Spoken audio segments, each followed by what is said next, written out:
Good afternoon and welcome to Let's Talk Midtown. Thank you for joining us on this beautiful, all of a sudden, blue sky Tuesday in our city. This is likely going to be our last 100% virtual meeting, so we look forward to seeing more people in real life as our city comes back to full strength. So onward. This afternoon's Let's Talk Midtown is going to focus on public safety and some other district updates. We're very pleased to be joined by Atlanta Police Chief Rodney Bryant. Really appreciate Chief Bryant making the time to join us this afternoon. We'll also be joined by our Director of Public Safety, Marcus Neville. And towards the end of the program, we're going to turn to some other brief district updates with Jenny Kennedy and Philip Graf-Schoon to cover some capital projects that'll soon be under construction and some programs designed to support our street level businesses. And we will commit to closing this discussion out in less than 1 hour. So let's get started with no further delay. Issue of the day is public safety. It's an inescapable, all-consuming topic these days and really has been for most of the last year. When you registered for this webinar, we got a lot of questions in advance of today's program. We've used those questions to structure our program, so thanks for participating. We'll spend the first 5 minutes or so teeing up big picture responses to your questions and then turn it over to Marcus and Chief Bryant for more in-depth discussion. During the discussion, if you've got other questions, feel free to put them in the chat. We'll do our best to get to them. And at the end of the webinar, we're going to have just a 3-question survey to tell us how we did and what you'd like to hear about in the future. So please do stick around and answer that survey at the conclusion. We had a Midtown Alliance board meeting last week, which was in person and felt pretty good. But among the topics that we talked about was public safety and crime. And in answer to a number of questions we got, we put together a background memo and sent that to our leadership that summarized some relevant facts and some context, not only for Midtown, but for the city more broadly. We looked at year-over-year comparisons, year-to-date. We looked at some longer-term things. And then earlier today, we went ahead and distributed that memo to everyone that had signed up for today's Let's Talk Midtown. So you should have a 6-page summary in your inbox. Looks like this. Hopefully you've had a chance to take a look at it, find it useful. This one dealt with Part 1 crime, given the issues of the day. Future installments will cover city ordinance violations, quality of life issues, homelessness, etc. As always, we're interested in your feedback. The easiest way to get that to us is via email at info@midtownatl.com. So a few points to keep in mind here this afternoon. First, comparing any year to 2020 is not going to really be apples to apples. If you think about March through June of last year, it was early in shelter in place. Many parts of our city were like a ghost town. A lot of people were not out and about. Very different from March to June this year. So, you know, as we've all experienced, there's really nothing about 2020 that was normal, whether it's early pandemic or later with the demonstrations.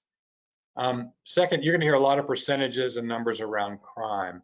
And so we'd encourage you to look beyond the soundbite and examine some of the raw numbers that are driving percentage increase or percentage decrease. That's particularly important in a place like Midtown or the Midtown Improvement District, where often there's a very small baseline of incidents. So a small number of incidents can drive large swings in percentage increase or percentage decrease. For example, homicides in Midtown are down 100% year over year. Last year at this time, we had 1 homicide, this year 0. So obviously a very small number that results in a large swing of percentages. Third, you know, think about looking beyond statistics at what's happening in these incidents, and particularly around preventability. The 1 homicide I mentioned last year was a dispute between 2 people in one of Midtown's new apartment communities, where tragically one shot the other. Very tragic, yes. Preventable by a police presence, hard to see how. And too many of our homicides and shootings and assaults are like this. I think Part 1 domestic crimes are up 50%, were up 50% last year. And lastly, I mean, crime is not evenly distributed across our city. I think we all know that. Midtown in particular drew obviously a lot of questions in anticipation of today's webinar. Midtown has very little violent crime.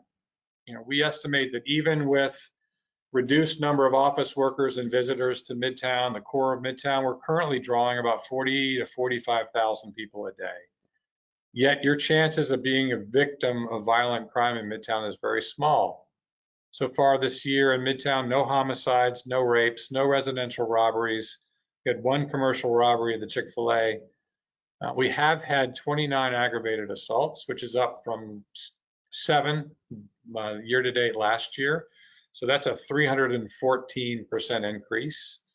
In most cases, the victim and the perpetrator knew each other as a domestic dispute, or they otherwise had an interaction, which is generally a fight that escalated, which is similar to what APD is seeing citywide. You know, people that knew each other or fights that were easily avoidable that people settle with weapons. Some are club related, some happened inside apartments, hotel rooms, clubs. You know, and aggravated assaults involve a number of weapons. So far this year, I think a shoe, a dinner plate, a fist, a car, weapons, and in some cases, weapons that are shown in menacing ways but not actually used. Then we've had 20 pedestrian robberies this year, up from 4 in 2020. So, you know, percentage-wise, a 400% increase. And the increases are troubling. But to put it in context, we've got a district that's drawing about 45,000 people a day in terms of residents and workers and visitors.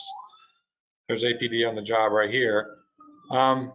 Less than 24 incidents that we would characterize as stranger on stranger crimes. Most were late at night, 11 p.m. to 5 a.m. So not to excuse or downplay any of this, just sharing some facts as context.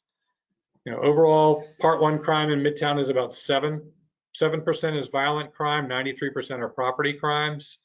In terms of property crimes, there's 2 areas we're going to be talking about this afternoon. One is car break-ins, the other is stolen vehicles. Both are up a lot. Car break-ins up about 150% year to date 2021, even with fewer people and cars in Midtown. Even compared to 2019, car break-ins are up. We gave you information in the memo, and it's really hard to draw conclusions as to exactly why. We'll hear from the chief in a minute. I can say one thing, and that is too many people are leaving valuables visible in vehicles, and it doesn't take a lot. Stolen vehicles is an anomaly which really started in mid-2020 with a substantial increase in food takeout and delivery. So far this year, 173 cars stolen in Midtown, an increase of 250%. And here's another percentage that I find just astounding. 74% of those vehicles were left running and unattended at the time they were stolen. Generally, when a driver went into a store or a restaurant to pick something up, and most of these were illegally parked on busy streets.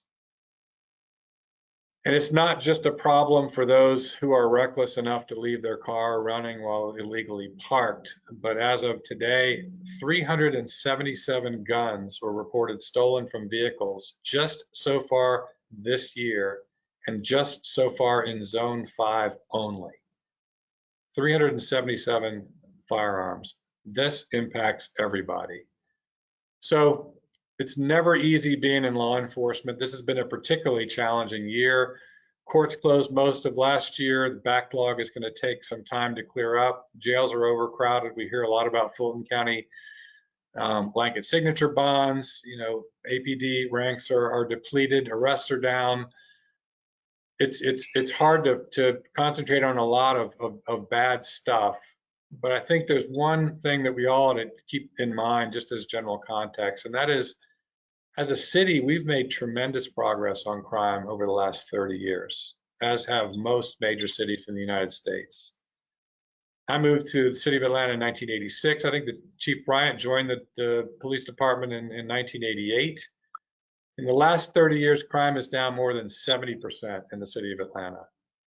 So, I mean, that's something that we need to keep in mind.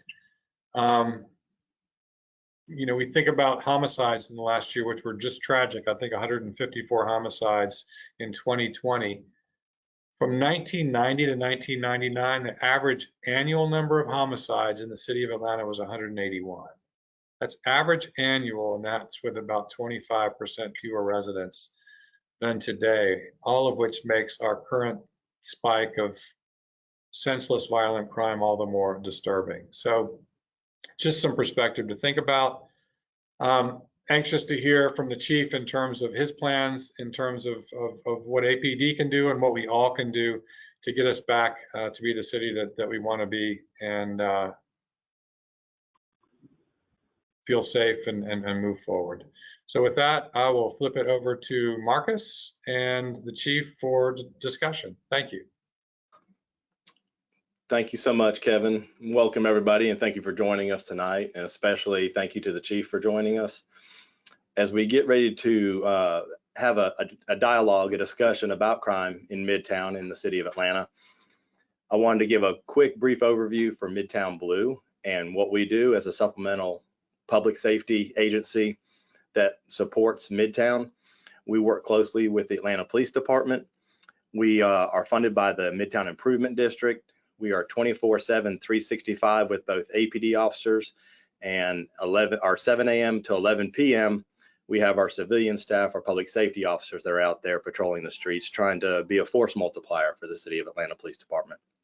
We have an extensive 150 plus camera network system and a 24/7 dispatch to assist with calls as we try to alleviate some of the pressure on the city as far as quality of life and city ordinance issues, so we can try to handle those and allow them to focus on the crime that's occurring while we also assist in fighting that crime. We work closely with all our private partners, and at this point I wanted to make sure you guys know, and I think Kevin mentioned, the chief joined the department in '88. He retired back in 2019, and when things got difficult in the city, they asked him to come back and assist. He came back as the interim chief during a very difficult time, did a great job with the police department, assisting and getting us where we are now and trying to combat what is occurring across the entire nation. And we see that here in the city of Atlanta and Midtown as well. The chief was appointed in May recently as the police chief, and we're so thankful that he was. Chief, we hope you're doing well tonight, and thank you for joining us. If you can, please start with a brief overview of what you guys are doing right now, what's happening, and then your summer strategy.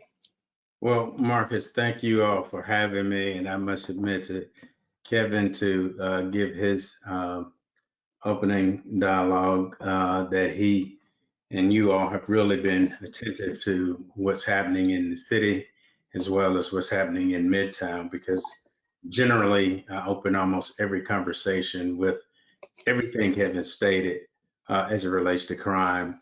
And so first I'd like to state that when we look at this, we have to look at it we have to look at it beyond Midtown. We have to look at it beyond Atlanta. As much as you all have stated clearly, this crisis that we are going through, we're seeing this play out in almost every major city currently. So we recognize that this is not unique to Atlanta, but I will say that our strategies and our plan and the people that we have fighting against it are. So right now, we're in the midst of rolling out, we rolled out our summer plan a week ago to counter what we were seeing. What we anticipated, and we typically, the Atlanta Police Department roll out a summer plan, but this plan was a little bit more aggressive as there were some significant moves internally within our police department. So I did a restructuring at the exact same time we rolled out this plan. So the restructuring internally, as many of you all would know, is we had our investigations unit throughout the zones, and they were decentralized, and the zone commanders had control over the investigations as opposed to the most serious ones. I thought once working with my team that for us to be more efficient and more effective, that we needed to centralize our investigations, making sure that our investigations had all the tools available to them and the knowledge that you would to resolve a crime like we do in homicide, that we do the exact same thing all the way down to a larceny. And so this will give us the ability and the bandwidth to make sure that we are investigating all crimes with the maximum effectiveness. Additionally, what that summer plan also does is allow us to put resources in places that we see that continue to be problematic. The Midtown and up to Buckhead spaces tend to be the problems that we continue to see. And the reason that we're seeing that is this is where people tend to socialize from Midtown all the way up into Buckhead, regardless of what we're seeing in the communities. These areas are where we see social activity and more transit between Buckhead and the rest of the city. You have to go through Midtown. And so that's why we see so much activity as it relates to what we're seeing there. The auto theft, the auto theft and the theft from auto are the two biggest drivers that we're seeing in the Midtown space.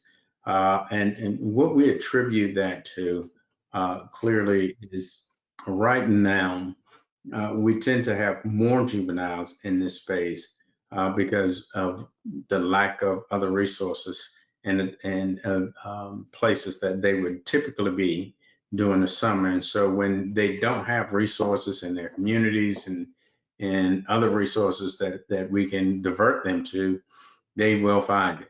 And right now, that is in the space of either breaking in cars or stealing autos. As Kevin stated, one of the problems that we continue to see is people leaving cars running. We know that this is both sometimes crimes of opportunity, but also organized crimes are recognizing the value in this as well.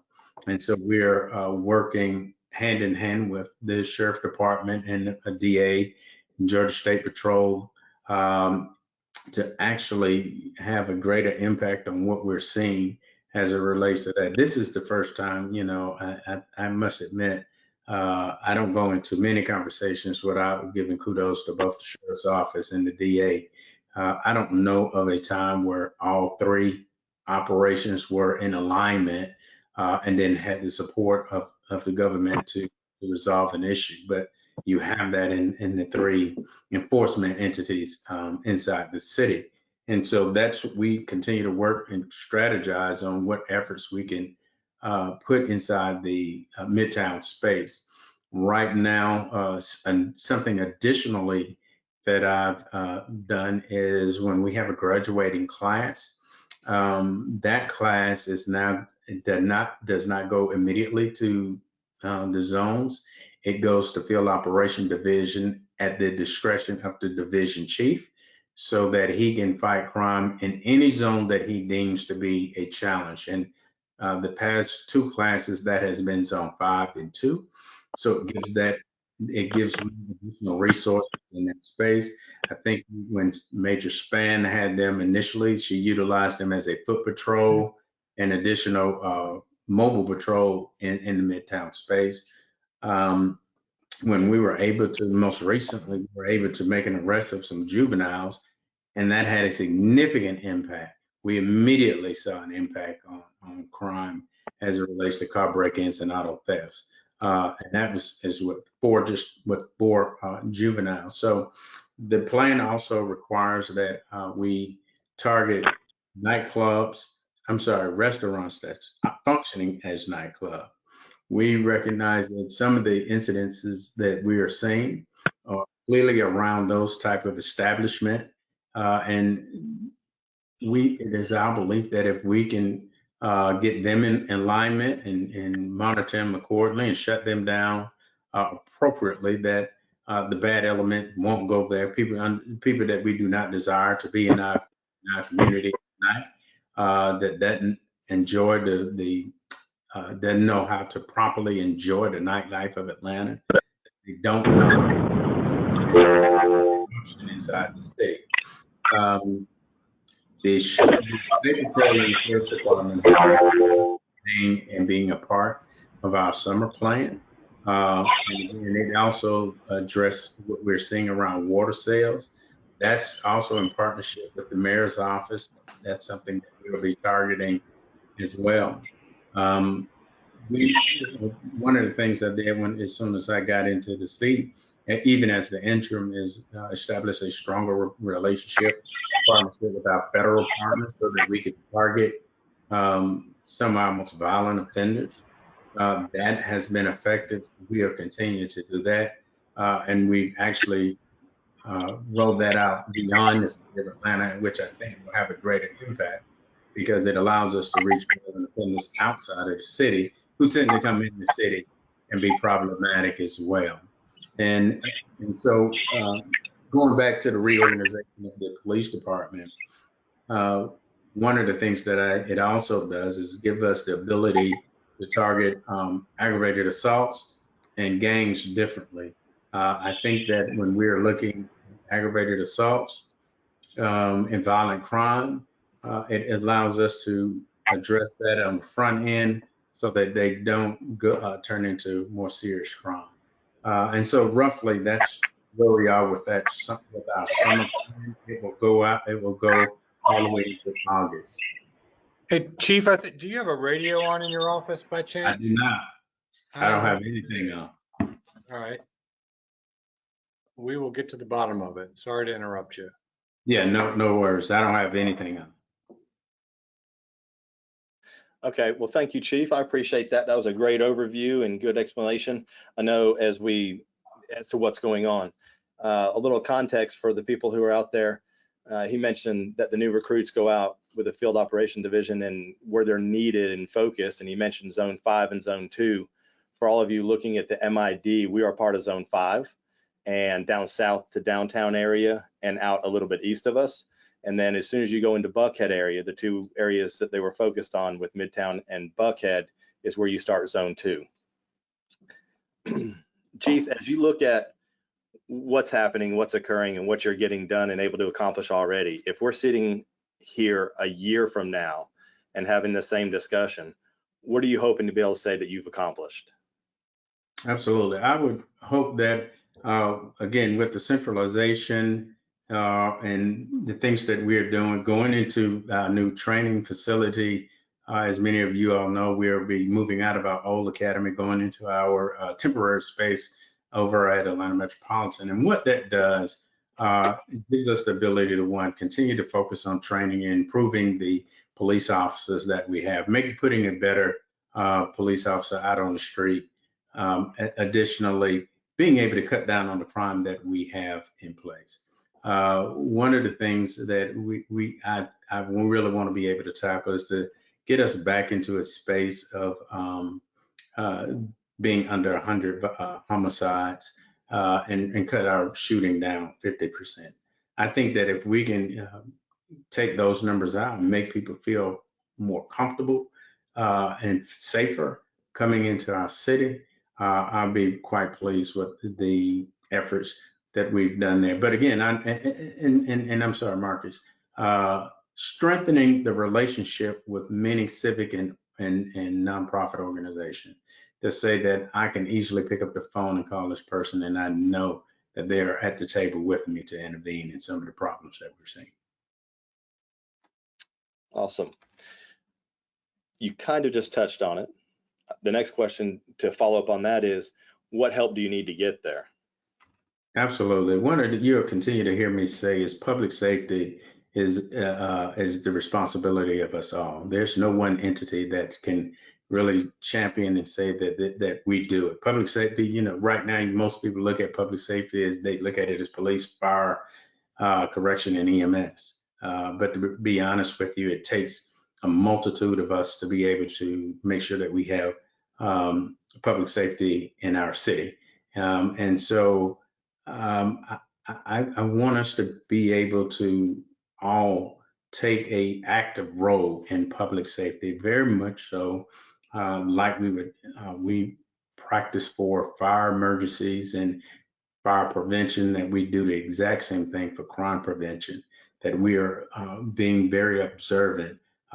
Kevin talked about the items being left inside of cars, and that is a problem. We had a car break-in just recently, and the media covered. And when they panned the camera, all the windows that were broken had items sitting on the seat. And this is the exact same thing that criminals look for, something inside of these cars. So with that level of help and people championing that we are all public safety responsible, I think that that will really get us into a much better space. Okay. Knowing you mentioned trying to get under 100 homicides and then also the shootings cut in half, looking forward, what are your biggest priorities and your biggest challenges as chief?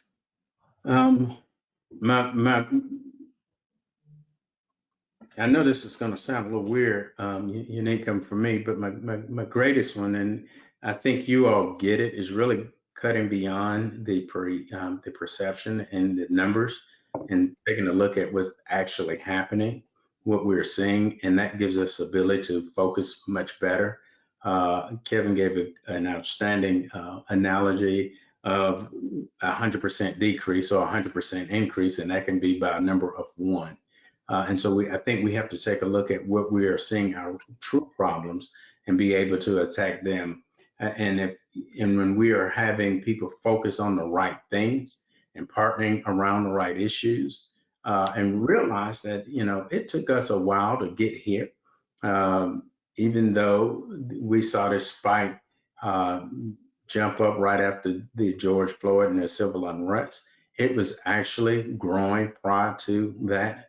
Prior to it, and I think that the George Floyd incident just ignited it, just accelerated what we were seeing, but it for all of us to really collectively work to get this back down, and I'm confident that we'll be able to do it.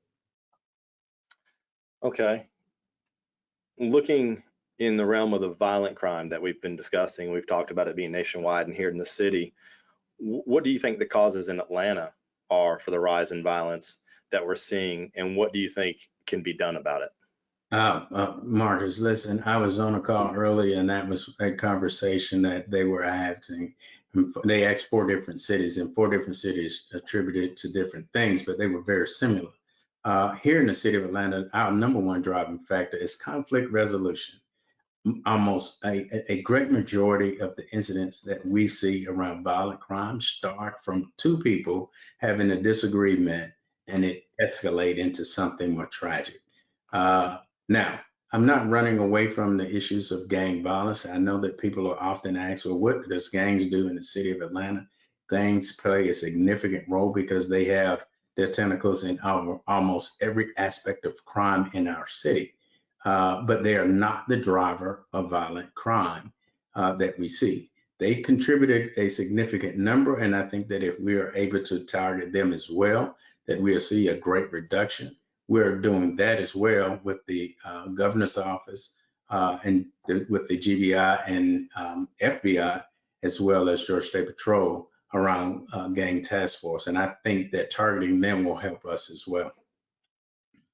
Okay, it sounds like you just talked about some of the support that APD needs. What other support do they need to effectively address the rise in crime? And what can like citizens do, or businesses, or communities, city leadership, the Fulton County itself? How can we all contribute? What do you guys need? So I'll start with citizens, and again, I think that they have to be very vigilant and continue to be attentive to the public safety alerts that we put out when we're telling folks, please don't leave your weapon in your car. Please don't leave your keys in your car. I think if they'll do that, that'll help. I mean, when 75% of your vehicles, and listen, we've done debriefs on individuals that are saying we're only targeting people who leave their keys in the car running. That's the only way that they're going after them. And so we know that if people just take the keys out of the car, cut the car off when they're not behind the wheel of that car, that will help us tremendously. Not leaving a gun inside a vehicle. People just, I don't think that they understand that when you leave a gun inside a vehicle, that quickly can turn into a homicide where that gun is taken and now that person found a gun in the car goes and commit a robbery and which can quickly turn into a homicide, a murder. And so we want the citizens to be able to help us in that vein. Civic and nonprofit organization. I think that if they think differently about just being able to help us in the way of saying what we can do for police, it's more of what can we do in the realm of public safety and broaden their view around public safety. One of the things that we implement to help fight and reduce crime is environmental design. And environmental design may be more lighting, trees being cut back, chaining off open spaces and public parking, so people just can't get onto your property easily. All these things help us cut down on crime. And so, and when I talk about nonprofit and civic organizations, any entity that can provide resources to people who need or lack resources, I think help bring individuals off of the street who would generally have nothing else to do and find themselves in a space of committing crimes. For the administration and our other state partners, I think that right now all hands are on deck as it relates to it. I can have a conversation with the governor or the mayor, and both have been very responsive to anything that we are asking from public safety. And so I think that part is being very supported. We just need the assistance of the citizens in these nonprofit and civic organizations. That makes sense. You mentioned a minute ago about other police chiefs that you talked to. I think it was 4 cities, and they mentioned the causes are similar. They stated different things, but they're all similar. How does the crime situation in Atlanta compare to those cities? Did they mention specific things? How is that the view? So, without mentioning the cities and getting the hard numbers, City of Atlanta fared a little bit better. We are all suffering from some of the exact same things, and that is a shortage in our police department, a spike in shootings, a spike in murders, and what was the fourth one? It was a fourth one. I can't remember what the fourth thing was, but those are 3 main ones that we were all seeing the exact same thing. And so if you took the name out of the city, attrition was the fourth one. I'm sorry, attrition was the fourth one. And if you take the name out of the city and plug in any other city, they were all the same. The numbers may be slightly off, but I think the city of Atlanta, again, truly not. I think that we'll get out of this much sooner than a lot of other cities because I think we have a very aggressive plan, a strong partnership with our DA and our other law enforcement, our sheriff department, state patrol. We have a strong partnership with all our law enforcement entities. And we talk regularly. So I think that we'll get out of this a lot sooner than many others. Okay, good. Very promising. Looking at the overall crime situation in Atlanta and APD's ability to address it, I've got a couple different things to ask. How do these impact it? Are they impacted by these situations? And I'll name them because you've done a great job when I named 3 or 4 things, addressing all of them without me renaming it. I could not do that, I can tell you. And thank you for that. But the Fulton County Jail being overcrowded, the signature bond, and then if you can touch on Fulton County's overcrowding and then the Atlanta Detention Center possibly moving toward housing the overflow. So I'll start with the last one first. To be honest with you, and I'm asked about the jail in the Fulton County Jail and Atlanta City Jail quite often. And to be honest with you, they don't affect us the same as much as people would think it does. Our job is to go out and enforce crime, and if we have to make an arrest, be able to make the arrest and physically deposit that person to somewhere, be it the Fulton County Jail, the DeKalb County Jail, the City of Atlanta Jail, East Point Jail, it doesn't matter to us where we have to deposit that person. The only aspect of it that then we have to take a look at is what are the logistics to get that person there. So that part doesn't bother us at all. As it relates to the capacity at the Fulton County Jail, again, not an issue for us. That's something that the sheriff has to deal with. And he has committed that he will never let a violent offender out on the street if he has to hold them in that jail. And that's what he has to do. So those aren't an issue. Those aren't issues that affect us at all. As it relates to signature bonds, I mean, there are no to say that it has a negative adverse effect on us. Yes and no, because we understand, and I'm very understanding, that if two people commit the exact same crime and one person can afford to get out of the jail and the other person can't afford to get out of jail, the person that can afford to get out of jail poses the same problem as the other person. So it doesn't affect us the way that many people would think it does. And so I don't take a side on it. I just recognize that this is something that this is what legislation has put in place, and the men and women of the police department has to act accordingly to it. And for sure, let me clarify, we never want to pitch you against anybody else. We just want to figure out a solution and work toward that. So we definitely want to get your thoughts on it without making you make a statement against anyone else by any means. In the same respects as the impact that it has on APD, the repeat offenders that are out, and then the abundance of guns that are out there in general, if that's having a true effect that you can see, and then the backlog of criminal cases. Yes, so the repeat offender is something else I'm tackling very aggressively. I initiated our repeat offender unit. So we'll be targeting them, going to make sure that we present a better case to the DA and to the courts, so we can try and minimize those people coming back out on the street.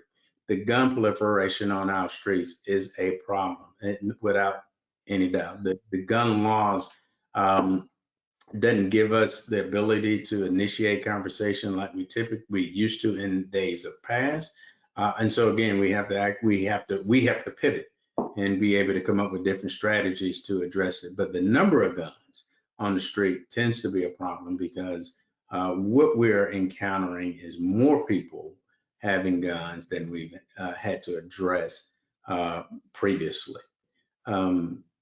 So that's where we are as it relates to that. Okay.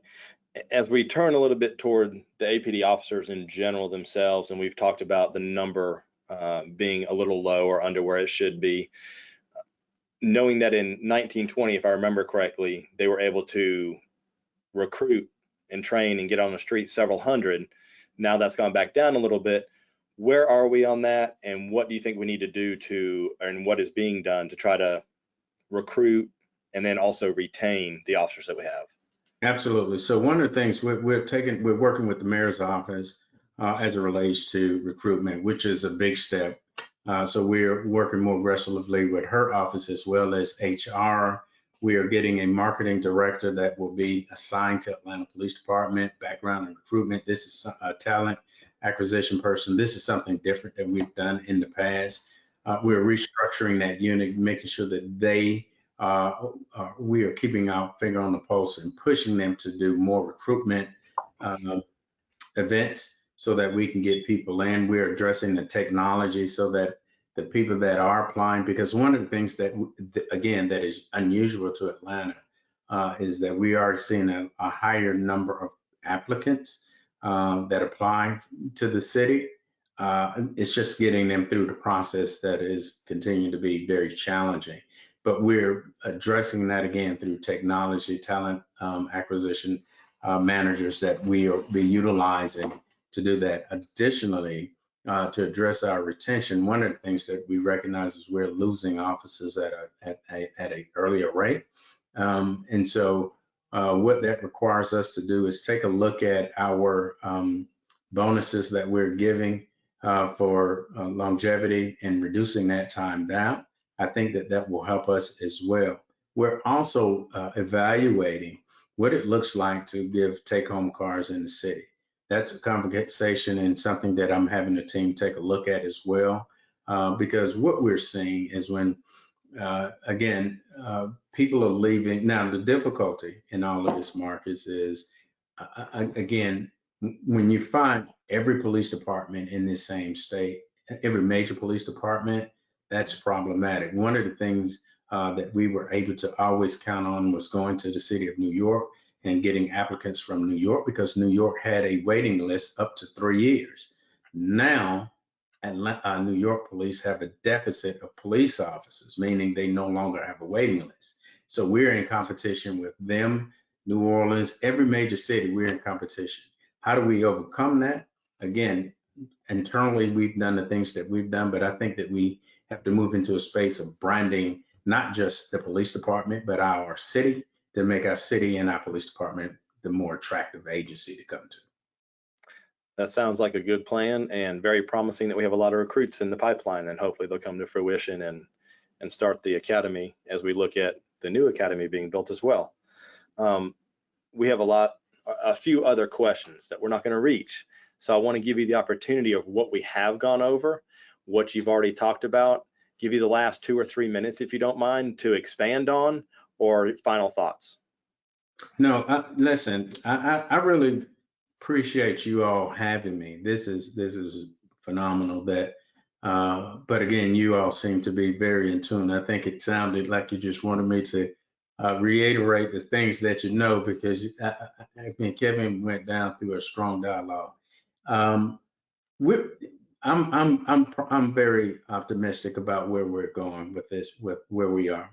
I know that when it comes to public safety, people want this thing to turn over like a light switch, and I wish that we could do it.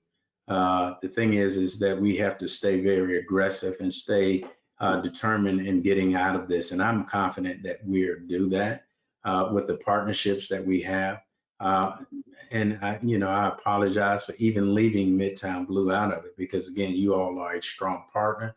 We couldn't do everything that we do without strong partnerships. No entity can do this alone.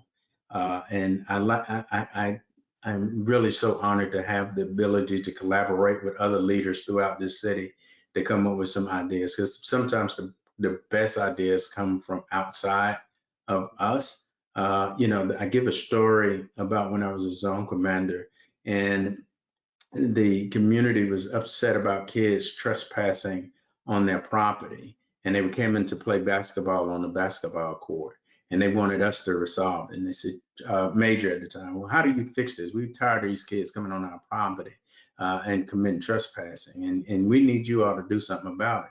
And the reality is, the only thing we could do is come on that property, ask those kids not to come on that property again, or arrest those kids for juveniles. Those were the only tools we had in our toolbox.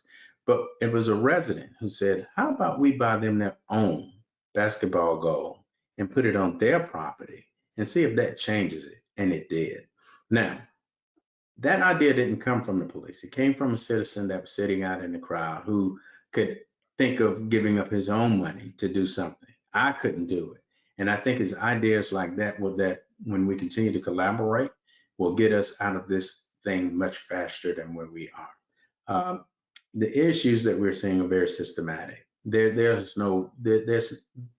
just happen overnight. These things happen over a period of time, and we have to be able to work aggressively at these systems at the same time as addressing the incidences that we're seeing right now.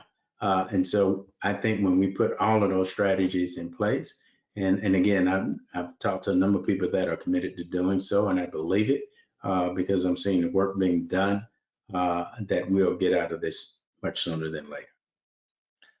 Chief, thank you so much. We appreciate you being here tonight. We appreciate Atlanta Police Department and you, and especially the partnership that we have with you all. It works very well and effectively here, and we know that we'll get to a great resolution moving forward, hopefully shortly.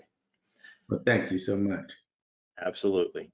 And now I'm going to pass the torch and allow or give the opportunity for our Director of Urban Design, Jenny Kennedy, to tell us all about the projects and activations that are happening in Midtown as the exciting stuff moves forward.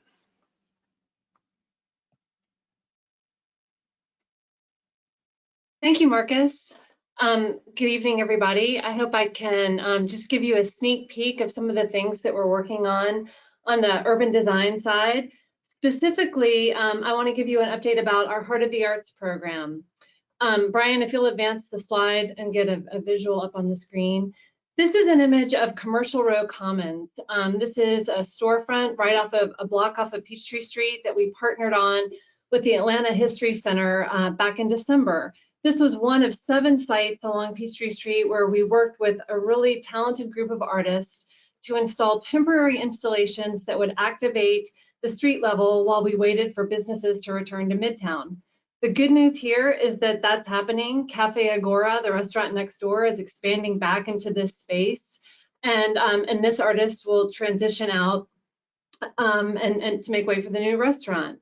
But as that's happening, so is the second phase of our Heart of the Arts program, and that is our residency program. Just like we partnered with the History Center on the storefront installations, we are also partnering with the other property owners that you see on the slide in front of you to kick off our very first Midtown year-long residency program. We were thrilled to receive over 90 applications, and on the next slide you can see the artists that we chose. From those 90 applicants, we selected a pool for our inaugural class of 6 artists. These talented local people work in a range of mediums, from murals to 3-dimensional art to projections and video art, and each of them will receive studio space in Midtown free of charge for 1 year, thanks to the wonderful collaboration of the host sites that we're partnering with. If you go to the next slide, you can see some sample images of their work, and this is the kind of work that you'll get to enjoy at sites ranging from Coda to the History Center to Peachtree Point up at the north end of the district. Each of these host sites, in addition to having a studio artist on their site, will set aside space for art display that will rotate quarterly. So there's always going to be something new to see at these sites, and we at the Midtown Alliance are excited to partner with these artists on interesting programming opportunities. So you'll be able to do a studio tour, or perhaps take a workshop, or listen to an artist talk at various times throughout the year. Please be on the lookout for more information from us about this. We're going to make our official announcement this week, and then throughout the months ahead, we'll be posting updates on our website about how you can get involved and get to know these artists while they're here in Midtown. The next slide is probably one of our best success stories when it comes to an artist in residence. This is an image that I hope will get you guys excited for another lantern parade. We had to take a break last year due to the pandemic, but we are thrilled that in August of this year, we're gonna bring back the owls to Peachtree Street. This is an effort that we are partnering with Colony Square as the kickoff site for the parade. And Chantel Ritter was the artist in residence who dreamed up this wonderful idea. And it's grown year over year as we all come together in the evening for this fantastic parade. So just like everything I'll mention tonight, please check back on our website for more information about this event and how you can participate in a lantern making workshop if you're interested. Next slide. I'm gonna just show, for those of you that haven't seen our friendly frog on 10th Street, this was an amazing green space enhancement that we did on the median that's right there at 10th and West Peachtree. This frog came to us by way of the Atlanta Botanical Garden. It's just one of the many fabulous things you can see inside the garden, but for now, he's joining us on his new pad on 10th Street. So he's gonna be with us for the year, and we'll light him up with holiday lights as the holidays approach. So stay tuned for more on the frog. Next slide. Sculpture is a big part of our work program this year, and we're thrilled to bring the Sabine Woman, a 30-foot tall sculpture that many of you may remember from the corner of Peachtree and 14th Street. She's going to come back 1 block north here at Peachtree and 15th Street as part of our Arts District Plaza upgrade.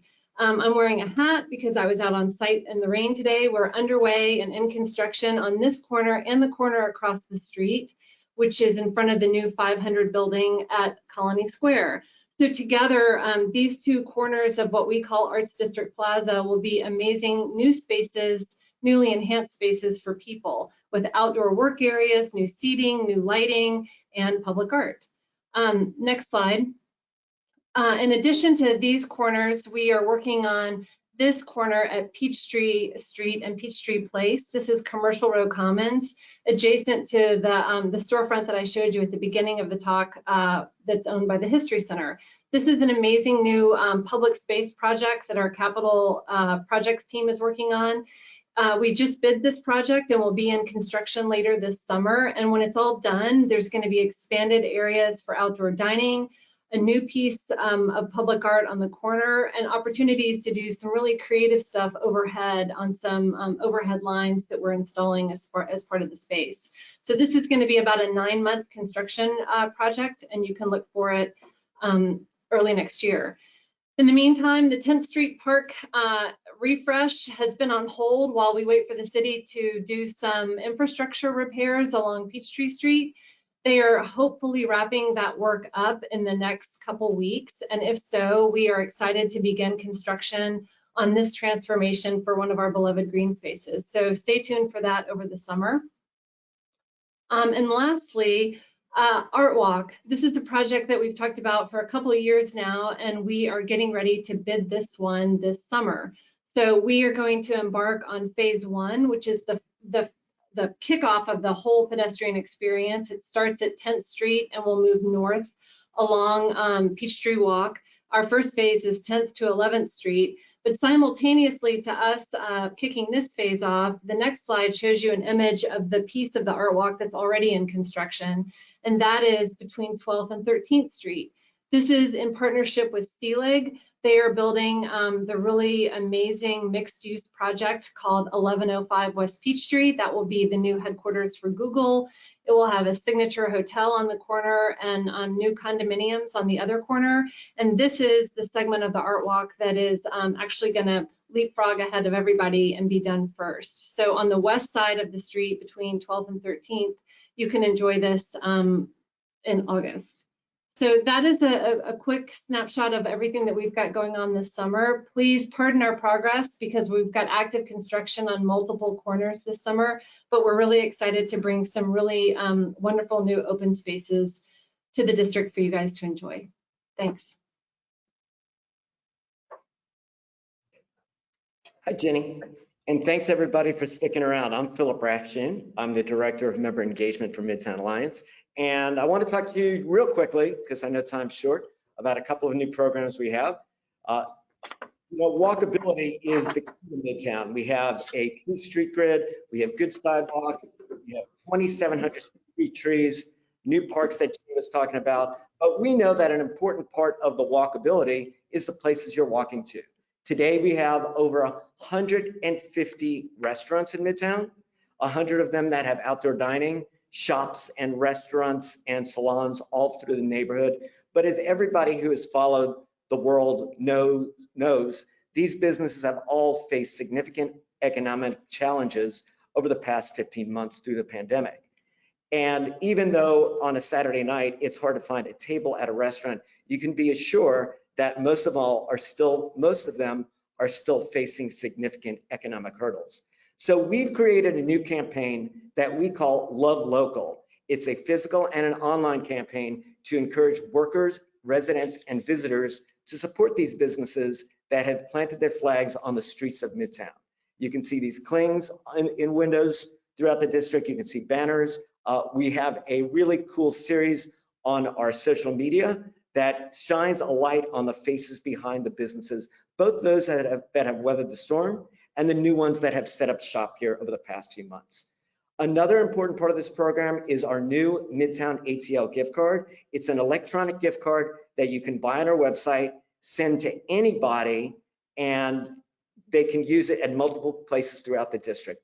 You send it via text or email, it shows up on their phone, it tells them that you spent that money and gave them a gift, and you use it at a business just like a MasterCard, and it puts money right in the hands of those businesses for pandemic recovery.